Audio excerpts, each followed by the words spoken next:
नमस्कार मित्रांनो, प्रथम तुम्हाला नवरात्रीच्या आणि दसऱ्याच्या खूप साऱ्या शुभेच्छा. मित्रांनो, या व्हिडिओमधून तुम्हाला नवरात्री, दसरा यांची माहिती मराठी आणि इंग्रजी या दोन्ही भाषेतून मिळणार आहे. हा व्हिडिओ तुम्हाला आवडला तर नक्की सबस्क्राईब करा आणि आपल्या मित्रांनाही शेअर करा. कथा नवरात्राची. महिषासूर हा राक्षस माजला होता.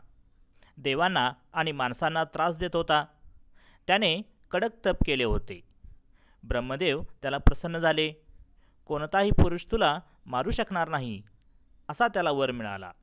त्याने इंद्रांसह सर्व देवांना कैदेत टाकले. तो स्वर्गाच्या राज्यावर बसला. सर्वांनी पार्वतीची प्रार्थना केली. तिला देवांनी शस्त्रे दिली. तिने 8 हात असलेल्या देवीचे रूप धारण केले. महिषासुराशी 9 दिवस युद्ध झाले. शेवटी पार्वतीने त्याचा वध केला.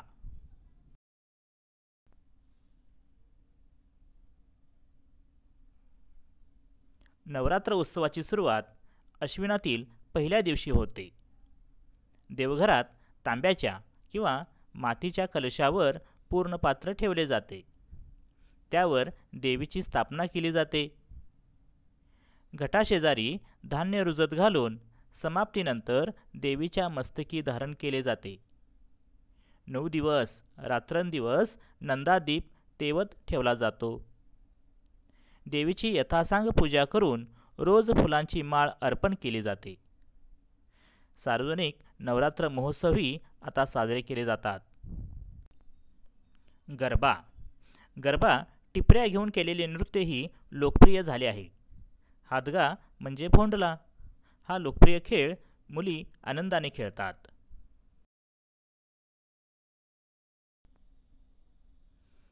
कथा आहे दसऱ्याची. गोष्ट आहे कौरव पांडवांची. पांडवांकडे इंद्रप्रस्थाचे राज्य होते आणि कौरवांकडे हस्तिनापुराचे. कौरवांपैकी दुर्योधनाकडे कारभार होता. त्याने पांडवांना दूध खेळायला बोलवून हरवले. अटीप्रमाणे पांडव 12 वर्षे वनवासात आणि 1 वर्ष अज्ञातवासात गेले. 12 वर्षानंतर अज्ञातवासात गुप्तपणे ते विराट राजाकडे राहिले. त्यांनी धनुष्यबाण, गदा, तलवारी वगैरे आयुधे शमी वृक्षाच्या पोकळीत लपवली होती. वर्षाखेरीस विराट राजाच्या गायी कौरवांनी पळवल्या. म्हणून पांडवांनी शस्त्राची व शमीची पूजा केली. शस्त्रे घेऊन त्यांनी कौरवांशी युद्ध करून गायी परत आणल्या. हा दिवस म्हणजेच दसरा होता.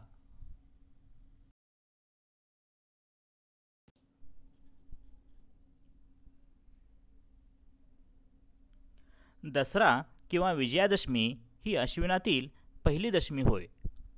सकाळी झेंडूंच्या फुलांचे तोरण आंब्याच्या पानासह करायचे. घराच्या दरवाजाला लावायचे. नवे कपडे घालायचे. आपट्याच्या पानांची पूजा करायची व प्रसादाला गोडधोड करायचे. मग आपट्याची पाने देऊन शुभेच्छा घ्यायच्या आणि द्यायच्या. संध्याकाळी घरातील पुरुषांना ओवाळण्याची प्रथा आहे.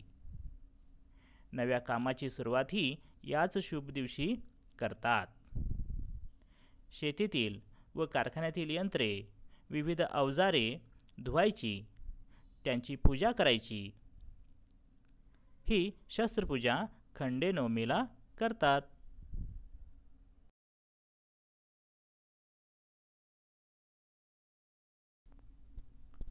Story of Navratra. A demon, Mahishasur, created a lot of trouble and chaos amongst gods. He had done severe penance. Lord Brahma granted him a boon. You will not be killed by any brave man. He then imprisoned Lord Indra along with other gods. He was now king of heaven. At last, gods prayed to goddess Parvati for her help. They gave Parvati arms for battle. She took the form of a goddess with 8 arms.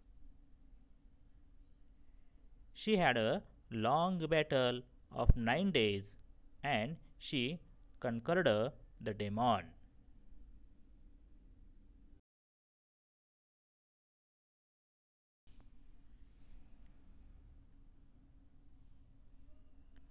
Navratri is celebrated from the first day of Ashwina. A vessel is put on the copper utensil Kalash and the idol of goddess is placed on it. In an earthen pot, some crop is sown and after 9 days it is offered to goddess. An oil lamp, Nandadip, is kept burning for 9 days.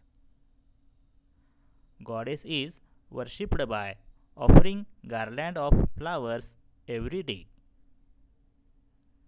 Garba dance is performed during this festival.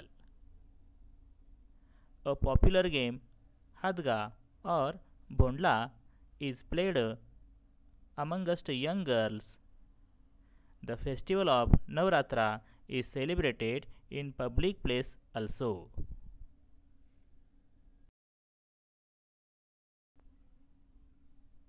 Story of Dasara. This is a story of Kaurav and Pandavas. Indraprastha was Pandavas' kingdom and Kauravas had Hastinapur. Duryodhan was the leader. He played a game, Dyut, with Pandavas and defeated them. Pandavas were sent to forest for 12 years. Then they went to reside with King Virat. They hid their weapons in the hollow of a huge tree named Shami. In order to create trouble, the Kauravas stole herds of cattle from the kingdom of Virat. Pandavas took the weapons from the hiding place and performed puja. They then waged a war with the Kauravas and returned victorious. This was the day of Dasra.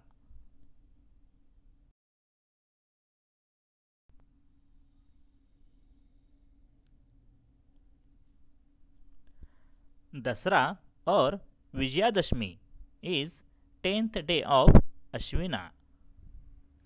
Garlands are made of flowers of Jhendu, which adorn the doors of all houses. People enjoy Dasra by preparing sweets and wearing new clothes. They exchange the leaves of apta with one another, expressing good wishes. In the evening, women welcome the men with arti. On this auspicious day, new jobs are undertaken. Agricultural and industrial tools are washed and cleaned on Khandenomi.